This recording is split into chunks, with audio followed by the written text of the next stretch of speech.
Hello guys, pag-usapan lang natin si Catherine Bernardo at Daniel Padilla. Iniintrigang mauuwi din sila sa kasalan. Sana totoo, 'di ba? OMG, grabe. Mapapawaw ka na lang talaga sa bali-balita. Talagang pinaglalaban umano ng mga Dilulu fans, ng mga Katniel fans, sina Daniel Padilla at Catherine Bernardo kay Kyla Estrada. Kita niyo naman, no? Ang ina-ina talaga ng powerful ni Kyla Estrada. Napasuko ng mga Katniel fans. Kasi sa dami nila. 'Di ba? Grabe nga naman kasi todong-todo ang batikos nila kay Kyla Estrada kasi kinagulat nila 'yan, 'di ba? Noon nga yung mga fans ni Andrea Brillantes, grabe, lumaban talaga sila. Pinaglaban umano nila si Catherine Bernardo para sa mga nangyaring iwalayan dahil sa kasalanan daw ni Andrea Brillantes na alam nyo naman, di ba, nagkaroon ng movie sina Alden Richard at Catherine Bernardo na Hello, Love, Goodbye.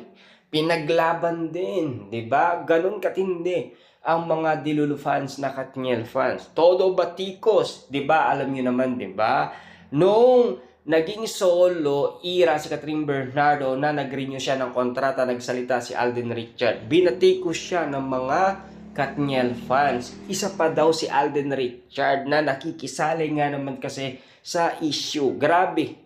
Talagang pinagbibintangan pa nga si Alden Richard kung bakit nga naman kasi nagkaiwalay daw sina Daniel Padilla at Catherine Bernardo. Na alam niyo naman siguro, walang kasalanan si Alden Richard. Trabaho lang ang ginawa nila. At lalong-lalo na nagkausap din sina Daniel Padilla at Alden Richard patungkol umano sa unang project ni na Catherine Bernardo at Alden Richard. Ganon katindi. Kaya alam natin na walang kinalaman si Alden Richard sa iwalayan.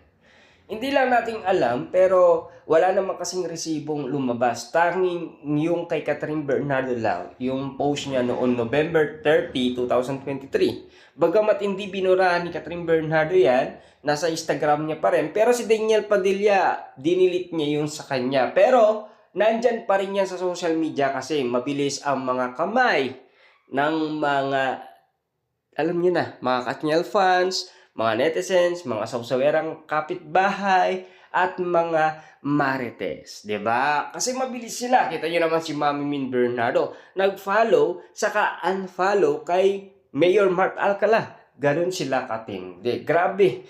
Talagang yung mga tambay sa social media, napakabilis ng mga mata nila. Grabe. Ganon katindi. Tignan nyo, Catherine Bernardo. Yung unang crush niya, noong siya ay nag-aaral pa na elementary. Grabe, 'di ba? Finding Kenneth, saglit lang. Grabe, pitik lang. Agad-agad na hanap na. Bata pa lang sila noon, ha. Pero alam nila kung ano pa ang trabaho, ano pa ang itsura ni Kenneth. Grabe, ganun katindi ang mga netizens, lalong-lalo na ang mga susawerang kapitbahay at marites. Grabe talaga. Ang lulupit. Kaya nga naman kasi naging celebrity si Kenneth. Kinausap pa siya ng balita, 'di ba? Ng TV5. Inanap pa siya kung saan siya nagtatrabaho noon. Doon pa siya in-interview, pinagbigyan naman siya, 'di ba? At lalong-lalo na-interview siya ni MJ Felipe, 'di ba? At lalong-lalo na siyempre, no?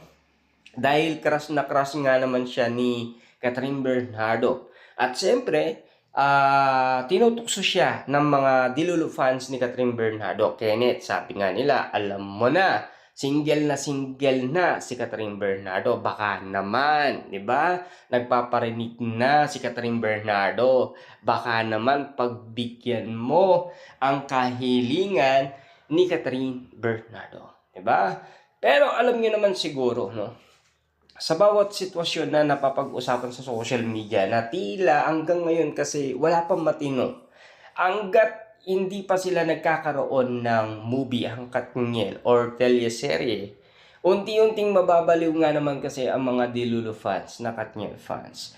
Pero tayo hindi kasi naiintindihan na natin na talagang parang umiikot lang Kasi kita niyo naman, no, Alden Richard, Catherine Bernardo, nasaksihan na natin yan. Grabe talaga yung bangungot na nangyari kina Alden Richard at Catherine Bernardo. Na talaga nasaksihan natin kung paano yung kiligan, iyawan, sigawan, yung kiligan na talagang kitang-kita mo yung mga netizens na kinikilig nga naman kasi at ika nga ng mga kababaihan noon. Naiinggit sila sa ginagawa ni Alden Richard kay Catherine Bernardo. Sana meron din silang tisoy, 'di ba? Ngayon naman, tignan niyo ha. Yung ginagawa ngayon ni Daniel Padilla, inggit na inggit ang mga kababaihan. Sana meron din silang Daniel Padilla na ganyan. Todo suporta umano. Todo bantay kay Kyla Estrada kapag sila ay nagsa-shopping. Lagi silang lumalabas, kumakain. Grabe. Talaga yung kilig nandoon. 'Di ba?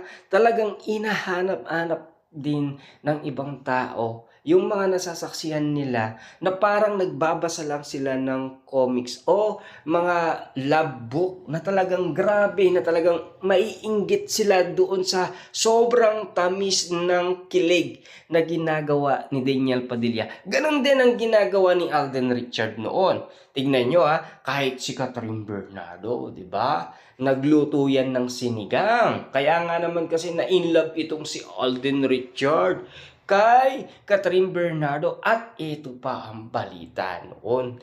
Niyaya pa ni Catherine Bernardo.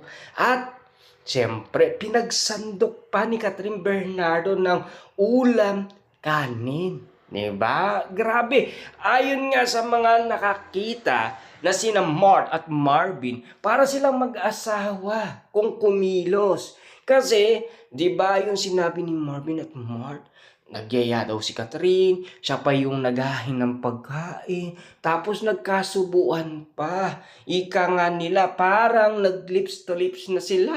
At palitan ng laway. Ganon katindi nga naman kasi ang mga issue noon kina Alden Richard at Catherine Bernardo, 'di ba? Pero ngayon, ang eksena, eto na. Kyla Estrada, Daniel Padilla. Kung ano ang nakita na balibalita noon kina Catherine Bernardo at Alden Richard, sila naman ang gumagawa ngayon. Madalas silang nakikita, madalas lumalabas, na tila ganyan din naman kasi sina Alden Richard at Catherine Bernardo. Bagamat sobrang busy ni Alden Richard pero may time siya kay Catherine Bernardo, 'di ba? Noon kasi sobrang busy ni Alden Richard, kaliwat kanan ang project niya, pero nagkakaroon siya ng time management, 'di ba? Kita niyo naman para kay Catherine Bernardo, kasi alam niyo naman siguro, 'di ba? Na magkakaroon sila ng bagong pelikula na inaabangan noon ng karamihan.